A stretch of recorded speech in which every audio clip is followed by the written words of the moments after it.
Plantio direto, esse sinônimo de controle de erosão, apregoava-se também a questão do abandono do terraceamento e ainda a questão da semeadura em nível, né? Muitas vezes plantando a lavoura, cultivando a lavoura, literalmente morro abaixo.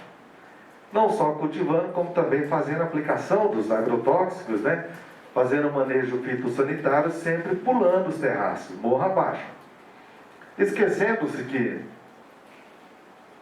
um plantio direto adequado, né, que nós chamamos de sistema de plantio direto, ele tem 3 pilares básicos, 3 premissas básicas, né, que são a cobertura permanente do solo. Quanto mais tempo o solo estiver coberto, né, ou por espécies comerciais ou por espécies de adubação verde, maior o efeito de proteção contra o impacto da gota da chuva. Se o solo está protegido, menor a desagregação do solo, menor escorrimento superficial de água e, consequentemente, menor erosão. Se você tem uma menor erosão, você mantém melhores níveis de fertilidade do solo e mantém a capacidade produtiva do solo. Também a ausência do revolvimento do solo. Então, o plantio direto, ele presume que você não vai mexer mais com a terra. Você não vai mais passar grade, não vai mais passar arado. O máximo que você vai revolver o solo no sistema de plantio direto é na linha de plantio, onde a plantadeira vai passar para quando depositar ali a semente ou adubo. E a terceira premissa, que é fundamental também, a rotação de culturas. Inseridas ali espécies de adubação verde. Então, esses são os 3 pontos que regem a questão do plantio direto. Plantio direto é dito plantio direto na palha. Você só consegue palha no plantio direto se você atender aquelas 3 condições. Né? Então, eu me lembro na década de 90, quando eu participava dos primeiros eventos de plantio direto, falava-se que para um plantio direto estabilizar, ele precisa de 6 toneladas de matéria seca por hectare e ano. Era um número que a gente tinha assim, né? Que todo mundo comentava nas cooperativas, nos eventos que nós íamos. Hoje já não se fala mais em 6, se fala em torno de 12 toneladas de matéria seca por hectare e ano, para você manter a estabilidade do sistema de plantio direto e conservar o solo, né? Evitar os problemas de erosão. E você só consegue isso se você fizer rotação de cultura com a inserção de espécies de adubação verde. Se você não fizer isso, você não consegue essa quantidade de matéria seca, de palhada, e você não consegue estabilizar um plantio direto adequadamente. Tá? Vamos lá?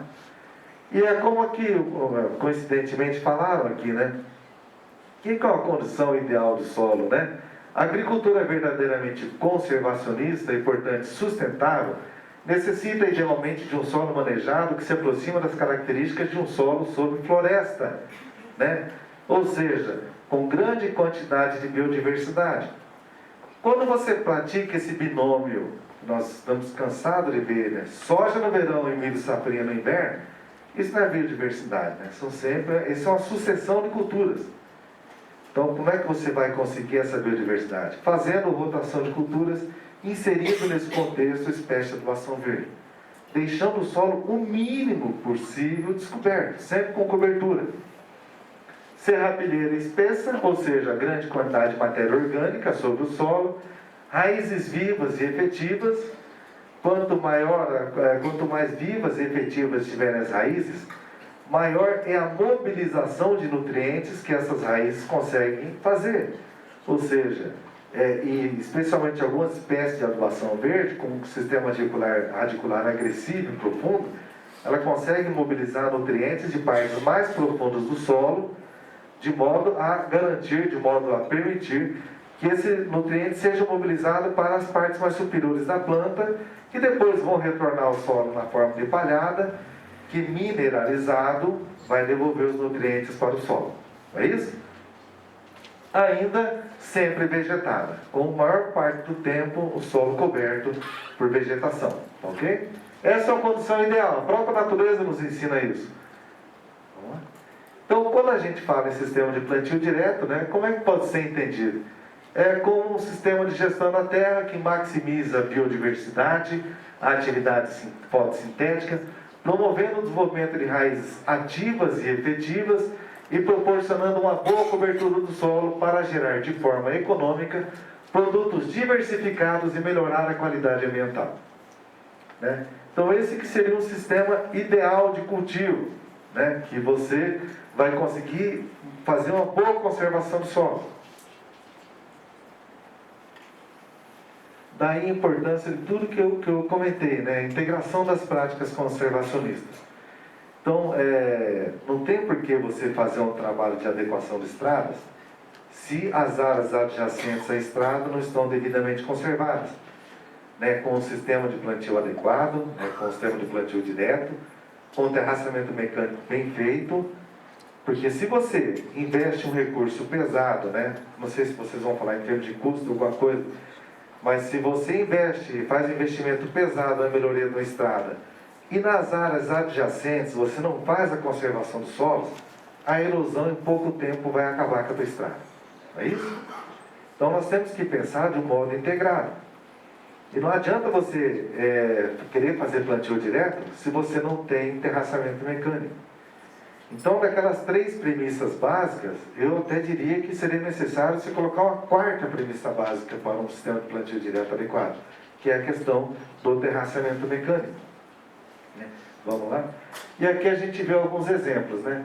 Olha ali, isso é em Medianeira, né? 52 quilômetros de Foz do Iguaçu, uma estrada que não está adequada. Observe no número 1 lá. A estrada está no nível da lavoura, ou até um pouquinho mais baixo. E a água da chuva veio, a enxurrada passou, inclusive foi colocada uma pequena lombada ali. Ó. Foi colocado um pequeno passador ali naquela seta do meio. O que a gente põe um passador na estrada, que é aquela lombada, né? Que é para evitar que a água ganhe velocidade se deslocando no sentido da pendente. Mas e para você colocar uma lombada na estrada, quando você, junto com a lombada, você faz a integração com o terraçamento mecânico. A água começa a correr em cima da estrada, encontra um obstáculo que é a lombada, a estrada deve estar abaulada, então ela vai cair para um lado, cai dentro do terraço, cai para o outro, cai dentro do outro terraço, e a água é absorvida lentamente dentro das curvas de nível. Né? Então aqui não existia integração. Então a água veio com uma certa velocidade, passou, está vendo aquela setinha lá onde está a caminhonete? Essa aqui é do número 2, ó. Chegou ali, para algum lugar essa água vai, né? Se não há integração, e aqui, pode observar, não tem curva de nível, nesse número 2, seguramente um solo, eu acredito que com problemas de compactação, né? Ou seja, o solo não tem uma boa estrutura, capacidade de infiltração muito baixa, pela ausência da matéria orgânica, pela ausência de rotação de culturas, enfim. E resultou nisso aqui, no número 3, erosão, né? E inclusive passando para a propriedade do vizinho ali, número 4, né? Interessante, sobre outro vizinho, né? Vamos lá? Mais uma. Aqui mais um exemplo de falta de integração das práticas conservacionistas. Olha aqui no primeiro em cima, uma estrada, onde não está a estrada, foi feita até a elevação, né? Eu acredito que a prefeitura deve ter feito isso aí, e não integrou com o terraço. Então eu acredito até que não tem terraço, mas não está integrado, não pôs lombada. E está vendo que está causando erosão em cima da estrada, né? Estrada dessa aí, quer dizer, a prefeitura vai lá, faz investimento pesado e não conserva a estrada e, consequentemente, em algum lugar a água vai parar, vai dar erosão. Então a gente vê que aí, nesse caso, a estrada está causando prejuízo, né? Está desaguando na lavoura do Colombo, tá? Então a ausência de integração, aumenta a área de contribuição dos dispositivos naturais, receptores de escoamento, no caso dos terraços. E aqui também a gente observa que o espaçamento horizontal, a distância entre os terraços está inadequado. O terraço está muito distante do outro. Então o volume de água que chega até os terraços é muito grande, né? Então, mais uma. Aqui Toledo, cabeceira do Rio Toledo, isso 2009, mais uma. Aqui também, mesma área. Aqui também, ó, não tem terraçamento mecânico, não tem curva de nível, né? Mais um exemplo, muito distante um terraço do outro. Então o volume de água que chega até o terraço é muito grande, e o terraço não suporta, né? E o terraço acaba estourando. E se estourou um terraço, o primeiro terraço, os demais vão todos juntos, porque não tem capacidade de suportar tanta água, né? Aqui o revolvimento do solo entre rios do oeste.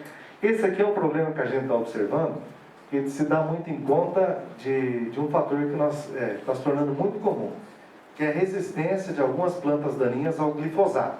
Tá? Então a gente observa, por exemplo, a buva, o capim margoso. Então você está passando glifosato para fazer a dessecação, para preparar para o plantio, e o glifosato não mata mais essas espécies. Tá? Então não tá, o glifosato não dá mais conta. Você pode aumentar a dosagem, você pode simplesmente não dar mais conta.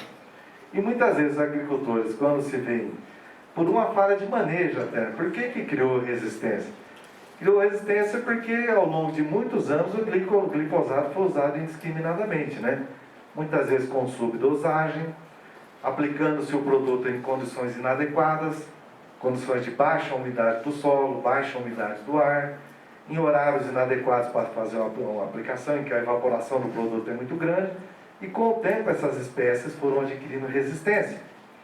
Então o agricultor acaba fazendo isso aqui, ele acaba mexendo a terra, né, para dar um fim nesse monte de buva e capim margoso que acaba surgindo, ele acaba mexendo a terra, e às vezes terra que já vinha no sistema de plantio direto de 5, 6, 7 anos. Né?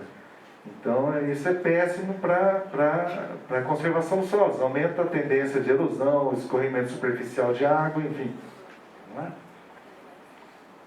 Aqui também a gente vê um exemplo, né? Então o agricultor manteve um terraço e o outro terraço ele abandonou. Não fez mais manutenção. Deixou lá, com o tempo, você não faz manutenção, esse terraço vai se assoreando. Vamos lá? Aqui é a mesma situação, manteve um, o outro ele abandonou. Aqui ele eliminou o terraço, né? Enfim, não tem mais a curva de nível. Aqui também, Santa Teresa do Oeste. Aqui, há 3 anos atrás, nós fizemos uma discussão com a assistência técnica da região. Então, nós chamamos alguns técnicos de cooperativa, de empresas de planejamento, para fazer essa discussão sobre a questão da importância do terraçamento, dessas práticas de rotação de culturas, de adubação verde. Então, nós chamamos o pessoal para... Essa aqui é uma área em Santa Helena, se não me engano, uma área muito bem manejada, grande quantidade de palha e matéria orgânica, com terraçamento muito bem feito, e você não vê o menor sinal de erosão, né? Propriedade bem conservada, tá? Vamos adiante. Aqui vários exemplos, Santa Teresinha de Itaipu, como eu já tinha falado, é um município que é referência ali na região, tudo que você coloca ali funciona. Eu costumo dizer que com o prefeito que está lá, cada enxadada é uma minhoca, né? Ele não perde tempo não, falou, prefeito, vamos fazer tal coisa? Né? Ele já coloca a equipe para trabalhar, já mobiliza o pessoal do pátio de máquinas, então nós temos um resultado muito bom. Ali em Santa Helena também, né, onde o Zé Carlos tem, nós temos lá o CAP, né, Zé Carlos? O prefeito lá também é parceirão, Missal também, nós temos alguns municípios que são referência ali na região. Mais uma rapidamente, Santa Teresinha de Itaipu, Terra Roxa. Então você pode ver, então você pode fazer o terraço com grá terraçador, você pode fazer o terraço com pá carregadeira, com trator de esteira. Isso aqui é em São Miguel do Iguaçu, isso aqui é uma área de assentamento, um assentamento, né, que nós fizemos um convênio, acabamos prestando um apoio para eles lá, tá? E aqui em algumas situações, quando a capacidade de infiltração do solo é muito baixa, ao invés de fazer o terraço em nível, você acaba fazendo o terraço em desnível, tá?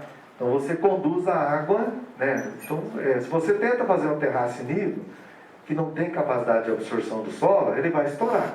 Então você faz o terraço em desnível, ou gradiente, e vai conduzindo essa água até um ponto, até um escoadouro natural, um ponto onde já está estabilizado, e que aquela água que você vai colocar ali não vai te dar tanto problema.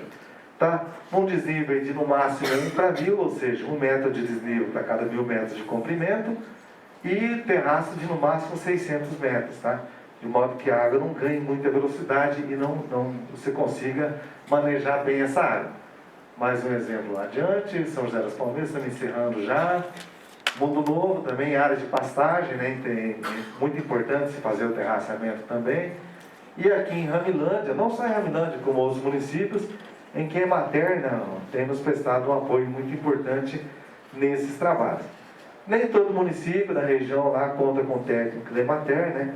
Enfim, o que é uma pena, porque a questão da extensão rural, isso é fundamental para a gente conseguir alavancar esse desenvolvimento rural da região. Tá? Aqui o resultado final, só para a gente encerrar. Então hoje nós já temos esse número de 217 microbacias trabalhadas, 238 distribuidores de dejeto já adquiridos, praticamente 1.000 quilômetros de adequação de estradas, 1.407 quilômetros de cascalhamento de estradas, 169 unidades de abastecedores comunitários. Esse abastecedor comunitário é para o agricultor não pegar mais água no rio para aplicar agrotóxico, né? Então, ao invés de lá no rio pegar água, ele tem uma estrutura própria com a caixa de 10.000 litros de água, onde ele vai ali, pega água, longe do manancial, longe da nascente, longe do rio, tá? 28.000 hectares de conservação dos solos, enfim, são números bastante expressivos e que nos dá assim, bastante orgulho de poder vir e compartilhar isso aí com vocês, tá ok? Beleza? Fechou? Tá ali meu nome, contato, tá ok? É isso aí. Obrigado, pessoal.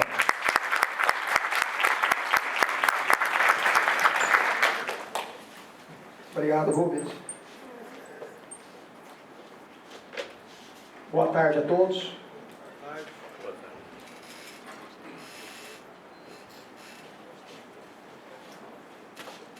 Meu nome é Diego, eu sou engenheiro agrônomo da CODASP.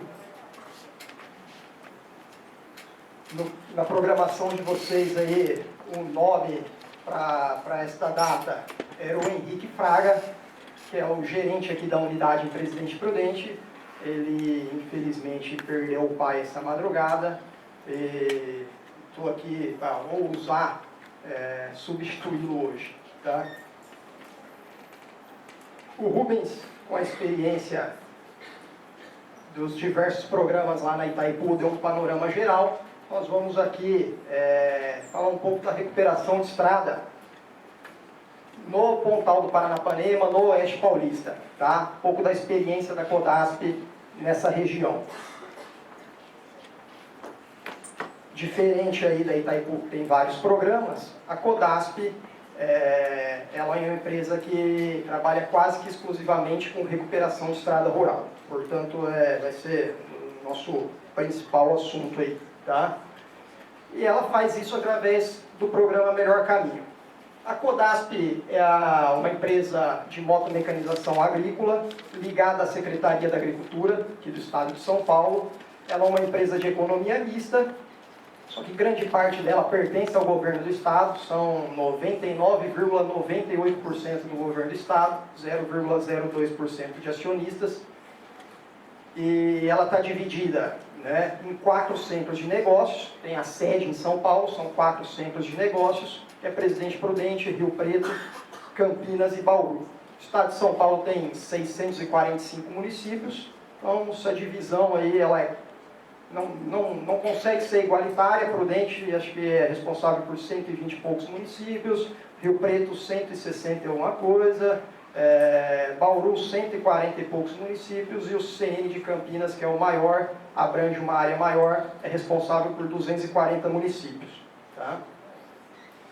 A CODASP é bastante conhecida no meio rural aqui no estado de São Paulo. Muitos ainda conhecem por CAIC, que é o antigo nome da CODASP. A CODASP ela foi fundada em 1928, então, portanto aí já são quase 90 anos de existência. Ela foi fundada como uma companhia imobiliária e colonizadora. Tá? Ela tinha a função de abrir terras no estado de São Paulo, no interior do estado de São Paulo, fundar cidades para atrair, então, pessoas para aquele local que antes era desabitado. Tá? Então, foi falado aí anteriormente, né, em desenvolvimento, que o desenvolvimento antigamente era desmatamento, né? Então, a CODASP ela tinha esse enfoque, né? Ela chegava num determinado local, desmatava uma certa área, construía ali, né, um pequeno vilarejo e dividia aquela área maior em áreas menores e colonizava aquela região, né? Então, por isso que ela era imobiliária, ela dividia e vendia lotes menores. Tá? Em 1970, tá? O estado todo já estava colonizado. A CAIC, então CAIC, ela incorporou o DEMA, que era o Departamento de Mecanização Agrícola do Estado de São Paulo, e ela passou a atuar de forma diferente, ela passou a atuar na conservação de solo. Tá? Na época, né, já não existia mais essa necessidade de ser uma companhia imobiliária e colonizadora no estado de São Paulo. Então, com a incorporação do DEMA, chegou-se os primeiros equipamentos de motomecanização na Codasp e ela passou a atuar de forma conservacionista, tá? Principalmente dentro dessas práticas conservacionistas, né, que o Rubens falou, as práticas mecânicas, né, principalmente de rastreamento. Então, em 1987, a CAIC, que ainda tinha esse nome de imobiliária e colonizadora, mas já era uma referência no estado de São Paulo como uma empresa de conservação de solo, ela mudou o nome para Codasp. Em 1997, foi instituído o programa Melhor Caminho no estado, e desde 1997, então, um dos principais serviços da Codasp, mais de 95% dos contratos que nós temos lá na Codasp, é de recuperação de estrada através do programa Melhor Caminho. Temos outros clientes, né, além da Secretaria da Agricultura, que é quem contrata a Codasp para realizar o programa Melhor Caminho. Temos aí, por exemplo, o ITESP, o INCRA, que contrata a Codasp para fazer terraceamento. Temos a Secretaria de Administração Penitenciária, que contrata a Codasp para fazer terraplanagem de presídios. Temos a Secretaria do Meio Ambiente, que contrata a Codasp para recomposição florestal, plantio de mudas. Então, a gente tem outros serviços, mas nós temos um know-how aí na prática de conservação de solo e água através de recuperação de estrada. Tá? Então, desde 1997 até hoje, né, quase 20 anos aí de programa Melhor Caminho, a Codasp já executou pouco mais de 12 mil quilômetros de estradas rurais no estado de São Paulo. O estado de São Paulo ele possui 250 mil quilômetros de estradas, 50 mil asfaltados, outros 200 mil de estradas rurais. Tá? Então, mesmo que a gente alcance uma meta nossa lá na Codasp de 1.000 quilômetros por ano, de executar 1.000 quilômetros por ano, nós levaríamos aí ainda 200 anos para recuperar todas as estradas do estado e, né, mesmo que a gente chegue nesses 200 mil, nós já vamos ter aquela que foi executada inicialmente sendo, né, necessitando de uma nova recuperação. Então é um serviço que não acaba. Sendo um serviço que não acaba, né, nós precisamos da ajuda de prefeitura. Né? Então, vamos falar um pouco, Rubens, do que você comentou aí, manutenção inadequada por parte da Prefeitura Municipal, com aquela simples patrolagem que vai aumentando o barranco, prendendo a água cada vez mais dentro da estrada, né? Impossibilitando a drenagem da água, fazendo com que ela ganhe volume, ganhe velocidade, cause os processos erosivos, né? Aquele processo erosivo, aquele arraste de solo, vai se depositar numa baixada, que é o assoreamento, causando também um dano lá nos rios,